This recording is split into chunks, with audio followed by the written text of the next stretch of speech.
Hello, this is the TradeSite U.S. Stocks, Futures, and Forex Market Preview, an international economic data roadmap for the week beginning Sunday the 27th of November 2022, ending Friday, December 2nd. Can you believe it? Welcome to the last month of the year. Hope you had a great Thanksgiving and a long weekend.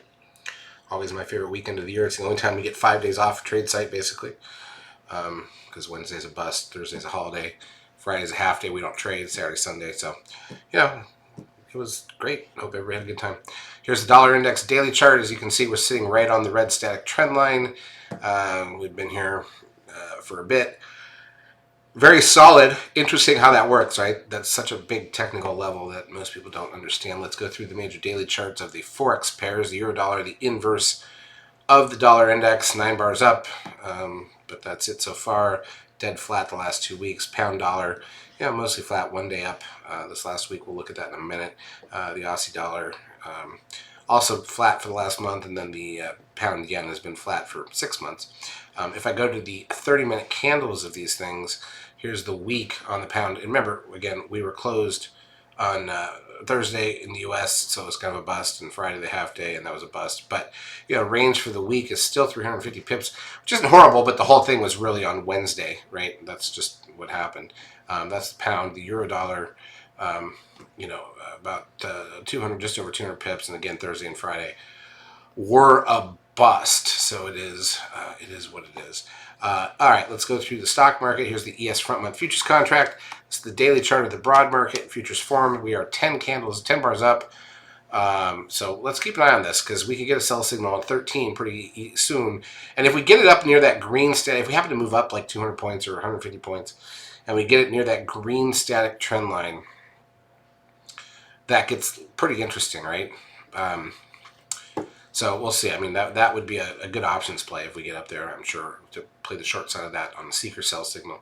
Let's go through the cash indices. So the S&P cash down a point on Friday's half day. This one is up against the green static trend line, but it's only 8 candles up. NASDAQ 100 down 82.88. It's kind of a blip anymore on the NASDAQ. Never got the 13 buy signal. Technically did, but we're not below the 8th candle, so we couldn't get, there was no 13 there. But we're up since then, heading back towards that red static trend line. I feel like we're going to stall out here in a little bit. We're getting close. The SOX down 35. Biotech's up 4.88.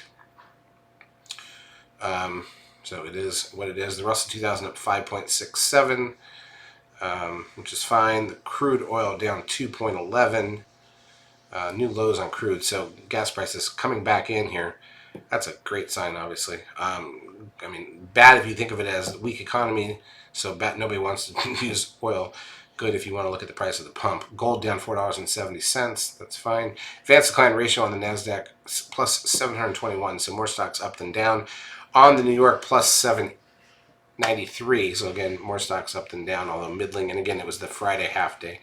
NASDAQ volume, 2.1 billion shares on the half day. Like, you can't really count Friday, so don't go nuts. There's 4 billion shares on, just over 4 billion shares on the Wednesday of before Thanksgiving. The VIX closes up 8.08 to 2050. And by the way, the VIX now has a 13 buy signal. That's important, right? Because if the VIX starts to go back up, that's bad for the markets. So we're already there on the VIX. We can still float around to the risk line. I still think there's a couple days, but late this week, let's just see where we're at on some of these things, especially that ES seeker signal. And if we get a sell signal on the ES with a 13 buy signal on the VIX, remember, we haven't really had one on the VIX for a while. I mean, look at me slide back here. I haven't had a 13 buy signal on the VIX since way back in May of 2020, after the market had plunged, right? And that was a little bit different because we'd already been way higher and came back a bit. This is a pretty low reading on the VIX, sitting at 20. And to have that 13, this could get interesting. So we'll see what happens. The trend closes at 1.14, puts the 10-day at 1.15. There's no signal there. Apple down $2.96 on Friday. Again, the 13 buy signal there was right on the money, but we've held the risk line. Amazon down 72 cents, hanging near the lows. Meta loses 83 cents. Again, the 13 buy signal there was right on the money. Google loses $1. Which is fine. Goldman Sachs up $2.61. Near highs. basically at highs. Netflix down $5.96, but this thing's recovered quite a bit. Peloton up 3 cents. TLT, the 20-year bond ETF, down 35 cents. Tesla also down 34 cents. Right? And then Zoom down 74 cents to $75.40. That's not lows, but not great. Nvidia closes down $2.49, but that's kind of near highs for the last month anyways. Put call ratio at 0.816. Nothing special there. Bitcoin at 15,820. That's kind of the new norm for Bitcoin. Nothing pretty there. And the Dow was up 152 on Friday. If I go to the ES and switch to 10-minute candles so we can look at the week, and again, remember the holiday and all that nonsense, blah, blah, blah, blah, blah. But, there's the Fridays. The far left is Friday's close. So we basically just had a week of flat and then flat close. Monday we gap up a little, didn't quite fill the gap, and rallied. Tuesday, whatever. Wednesday, small gap up. Tuesday rally. Wednesday, flat opening, but rallied a little bit.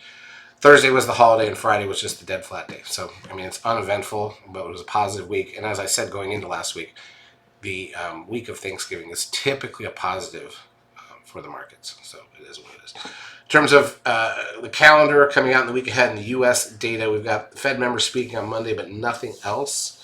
We've got the housing price index at 9 a.m. Eastern time on Tuesday. Consumer confidence at 10. ADP non-farm employment change at 8:15 on Wednesday. GDP goods trade balance wholesale inventories at 8:30 a.m. on Wednesday. Chicago PMI at 9:45. JOLTS job openings at 10. Pending home sales at 10. Crude oil inventories at 10:30. Fed members speaking, including Powell. And then